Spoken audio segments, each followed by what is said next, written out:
Bonjour à toutes et à tous. Après avoir abordé les équations à de nombreuses reprises en mathématiques, nous parlons aujourd'hui des inéquations, autrement dit ces inégalités, dans lesquelles il faut trouver toutes les valeurs possibles pour l'inconnu. Allez, on s'installe confortablement et on est parti. Une inéquation du premier degré, ça ressemble à ça. Deux membres, le membre de gauche et le membre de droite, séparés par un signe d'inégalité et non d'égalité comme dans les équations. Tu peux être face en réalité à 4 becs différents, chacun de ceux-ci nous donnant une solution différente à la fin de l'inéquation. Mais justement, comment on fait pour trouver la solution d'une inéquation du premier degré? Eh bien, tout comme pour les équations du même type, on isole l'inconnu. Mais attention, pas n'importe comment. Voici une inéquation du premier degré qui se lit 3x-7 est strictement plus petit que 5. Notre but?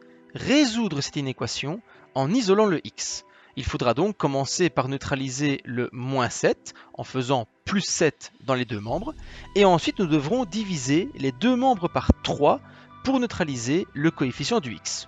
Bon, jusque-là, rien de nouveau, mais ce n'est pas une équation, c'est une inéquation. Dès lors, comment va réagir le signe d'inégalité, donc le bec, face à toutes ces opérations? En effet, contrairement à un égal, un bec possède un sens, et dans certains cas, le bec change de sens. Avant de résoudre cette inéquation, nous allons donc envisager tous les cas possibles et les visualiser pour bien comprendre ce qu'il se passe. Commençons avec une inéquation très basique, dans laquelle le membre de gauche est strictement plus grand que le membre de droite. Tu peux te représenter visuellement cette situation par deux bâtonnets, celui de gauche étant plus grand que celui de droite. Si tu observes l'inéquation et que tu souhaites isoler le x, il faut faire plus 2 dans les deux membres. Ainsi, le moins 2 est neutralisé et on obtient 8 dans le membre de droite. Mais le bec, reste-t-il dans la même position ou doit-on le changer de sens? Eh bien, aidons-nous de nos bâtonnets sur lesquels je vais venir ajouter un autre bâtonnet de la même hauteur des deux côtés bien sûr. Ces nouveaux bâtonnets orange symbolisent le plus 2 que nous avons effectué dans les deux membres de mon inéquation. Observe le résultat. Les deux bâtonnets de départ ont grandi, bien sûr, c'est logique, mais celui qui était le plus grand au début est toujours le plus grand des deux à la fin. Et inversement, le plus petit des deux, même si lui aussi a grandi, est resté le plus petit des deux. Et c'est parfaitement logique. Il y avait une différence de taille entre les deux bâtonnets et on les a fait grandir de la même manière. Le rapport de force n'est donc pas inversé. Le plus grand reste le plus grand et le plus petit reste le plus petit. Autrement dit, lorsque j'ajoute une même quantité aux deux membres d'une inégalité, mon bec ne change pas de sens. Nous pouvons bien sûr transférer cette découverte à la soustraction. Dans cette inéquation, nous devons enlever 5 aux deux membres. Il est donc logique que le bec ne change pas de sens. En effet, si nous visualisons la situation, c'est comme si j'enlevais à mes deux bâtonnets un morceau de taille identique. Les deux bâtonnets ont perdu en hauteur, bien sûr, mais celui qui était le plus grand au début est toujours le plus grand à la fin. Nous pouvons donc affirmer que lorsque je retire une même quantité aux deux membres d'une inégalité, mon bec ne change pas de sens. Passons maintenant à une opération qui est très souvent utilisée dans les inéquations, la division. Dans cette inéquation, je vais devoir, dans le but toujours d'isoler le x, diviser les deux membres par 2. Alors, le bec changera ou changera pas? Eh bien, visualisons la situation. Voici deux bâtonnets que je vais diviser par 2. Autrement dit, je réduis leur taille de moitié. Eh bien, tout comme avant, celui qui était le plus grand des deux au départ est toujours le plus grand des deux à l'arrivée, et inversement bien sûr. En réalité, j'aurais pu diviser mes bâtonnets par 3, par 5 ou encore par 20. Le plus grand des deux restera toujours le plus grand et le plus petit restera toujours le plus petit. Tant que nous divisons les deux membres de l'inégalité par un nombre strictement positif, le bec ne change pas de sens. Mais que se passe-t-il si nous divisons par un nombre strictement négatif? Et surtout, comment le visualiser? Reprenons mes deux bâtonnets, que je vais, pour illustrer l'inéquation, diviser par moins 3. Alors concernant cette dernière, la division ne me pose pas de souci, je dois juste faire attention aux règles des signes. Mais concernant mes bâtonnets, l'intervention d'un diviseur négatif implique en plus de leur division par 3, l'inversion de leur taille. Visuellement, le bâtonnet qui montait le plus haut est maintenant celui qui descend le plus bas. Le rapport de force s'est donc inversé. Nous pouvons donc retenir que si je divise les deux membres d'une inégalité par un nombre strictement négatif, l'inégalité change de sens. Et il en va de même si je multiplie les deux membres par un nombre strictement négatif. Visuellement, l'explication est analogue à la précédente. Imaginons une multiplication par -2. Je double la hauteur de mes bâtonnets et puis j'inverse leur rapport de force. Le bâtonnet le plus haut devient le plus bas. Si on résume, lorsque j'ajoute ou que je retire un même nombre aux deux membres d'une inégalité, il n'y a pas de changement de sens. Il en va de même si je multiplie ou divise les deux membres de mon inégalité par un nombre strictement positif. En revanche, si je multiplie ou divise les deux membres de mon inégalité par un nombre strictement négatif, elle change de sens. Revenons maintenant à notre inéquation de départ, que nous sommes à présent en mesure de résoudre. Nous allons commencer par ajouter 7 aux deux membres, ce qui ne génère aucun changement de sens au niveau du bec. Nous allons ensuite diviser les deux membres par 3. 3 est un nombre strictement positif. Cette opération ne génère donc pas de changement de sens. L'inéquation est donc vérifiée si le x est strictement plus petit que 4. Alors au niveau des solutions, nous pouvons visualiser celle-ci grâce à une droite de réel sur laquelle nous ne validons que les nombres qui sont strictement inférieurs à 4, d'où le point vide et la demi-droite qui se dirige vers la gauche, donc vers moins l'infini. C'est grâce à cette demi-droite que nous pouvons algébriquement écrire l'ensemble des solutions en utilisant dans ce cas-ci des crochets ouverts. Il en va toujours ainsi pour l'infini et le nombre ne peut pas être pris car le bec est de la famille des becs strictement. Voici une seconde inéquation que nous allons résoudre en isolant le x et en respectant les priorités des inégalités que nous avons découvertes. Mais tout d'abord, un peu de nettoyage s'impose. En effet, je vais commencer par supprimer les parenthèses indésirables en respectant les procédures habituelles. Distributivité pour celle située dans le membre de gauche à cause du signe fois et changement de signe pour celle située dans le membre de droite à cause du moins. Je réduis ensuite les termes semblables et je suis maintenant à même de résoudre l'inéquation en respectant les priorités des inégalités. Je commence par ajouter 4x dans les deux membres, ce qui a pour conséquence d'annuler les x présents dans le membre de droite. Vu que j'ai ajouté une même quantité aux deux membres, le bec ne change pas de sens.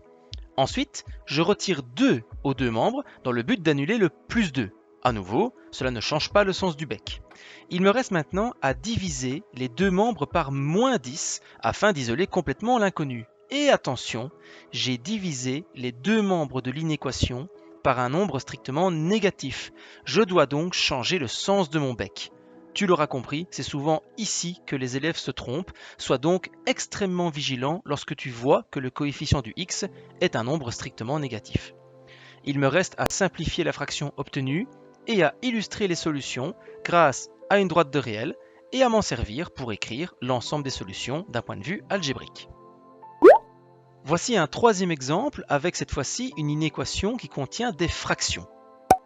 Première mission, supprimer ces fractions qui, soyons honnêtes, ne sont jamais les bienvenues en algèbre. Pour ce faire, je dois réaliser une mise au même dénominateur en veillant à multiplier correctement les numérateurs. Une fois que c'est fait, je multiplie les deux membres de l'inéquation par le nombre qui se situe au dénominateur, ce qui a pour but de les neutraliser. En effet, les numérateurs étaient tous divisés par 18. Multiplier l'ensemble de l'inéquation par 18 revient à neutraliser les dénominateurs. Et nous voici donc débarrassés des fractions. À partir de maintenant, nous répétons les étapes revues précédemment.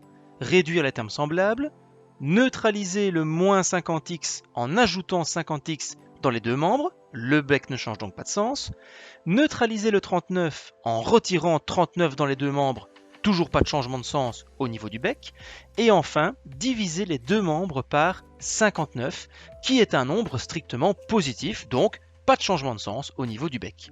La fraction obtenue n'est pas simplifiable, elle est donc irréductible, il me reste donc à rédiger mes solutions, et le tour est joué. D'un point de vue algébrique, nous n'irons pas plus loin en ce qui concerne les inéquations en troisième année, mais il est possible de résoudre des inéquations graphiquement sans aucun calcul. Une aubaine pour celles et ceux qui ne sont pas très friands d'algèbre. Alors, comment ça fonctionne? Explication en images. Voici les graphiques de deux fonctions, une fonction f et une fonction g, que nous allons comparer et grâce auxquelles nous allons donc résoudre des équations et des inéquations. Commençons par l'équation suivante qui se lit f de x est égal à g de x. Autrement dit, nous devons trouver la ou les valeurs de x qui possèdent des images égales. Tu l'auras compris, il faut se concentrer sur les points d'intersection entre les deux graphiques et plus particulièrement à leur abscisse. Les fonctions f et g sont égales si et seulement si x vaut moins 2 ou si x vaut 4. Passons maintenant à une inéquation graphique. Je cherche à déterminer les valeurs de x pour lesquelles la fonction f est plus grande ou égale à la fonction g. Autrement dit, je dois visuellement rechercher la partie de la fonction f qui se trouve au-dessus de la fonction g. Il s'agit de la zone coloriée en bleu ciel. En effet, sur cette zone, toutes les images de f sont plus grandes que celles de la fonction g.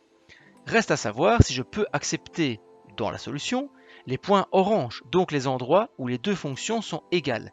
Eh bien oui, en effet, mon bec est un bec d'égalité et non un bec strictement. Je dois donc accepter les abscisses des intersections. La fonction f sera donc plus grande ou égale à la fonction g, si et seulement si x appartient à l'intervalle fermé, moins 2, 4, j'accepte les bornes de l'intervalle.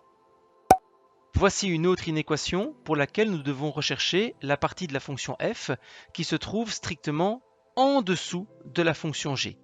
Il s'agit des deux zones coloriées en jaune. En effet, sur ces zones, toutes les images de la fonction f sont plus petites que celles de la fonction g. Concernant les intersections orange, je ne pourrai pas les valider. En effet, mon bec strictement m'empêche de prendre les antécédents qui ont des images égales dans mes deux fonctions. La fonction f sera donc strictement plus petite que la fonction g, si et seulement si x appartient à l'un de ces deux intervalles. C'est le retour du u qui se lit union et qui permet donc d'accepter les deux intervalles dans les solutions de mon inéquation. Voici une autre situation avec deux nouveaux graphiques, des droites cette fois-ci, grâce auxquels nous allons résoudre les équations et inéquations suivantes. Je t'encourage à faire une pause sur la vidéo et à essayer de les résoudre par toi-même avant de voir les solutions qui arrivent dès maintenant. Premièrement, résolvons l'équation f de x égale g de x. Celle-ci est vérifiée si et seulement si x vaut 5. En effet, les deux droites ne possèdent qu'une intersection au point d'abscisse 5. Deuxièmement, résolvons l'inéquation f de x est strictement plus petite que g de x. Celle-ci est vérifiée sur la partie bleu ciel de la fonction f, autrement dit sur l'intervalle allant de moins l'infini à 5. Je ne peux bien entendu pas accepter moins l'infini, de même que 5. En effet, c'est un bec strictement. Je ne peux donc pas accepter l'intersection entre les deux graphiques. Troisièmement, résolvons l'inéquation g de x est plus petit ou égal à f de x. Celle-ci est vérifiée sur la partie jaune de la fonction g, autrement dit sur l'intervalle allant de 5 à plus l'infini. J'accepte le 5 à cause du bec d'égalité et je rejette plus l'infini, comme d'habitude. Les inéquations, chapitre très pratique, peu théorique, mais n'oublie pas d'étudier et de connaître les propriétés des inégalités indispensables afin de pouvoir résoudre les inéquations vues dans ce chapitre. Bonne journée à toi et à bientôt pour de nouvelles explications.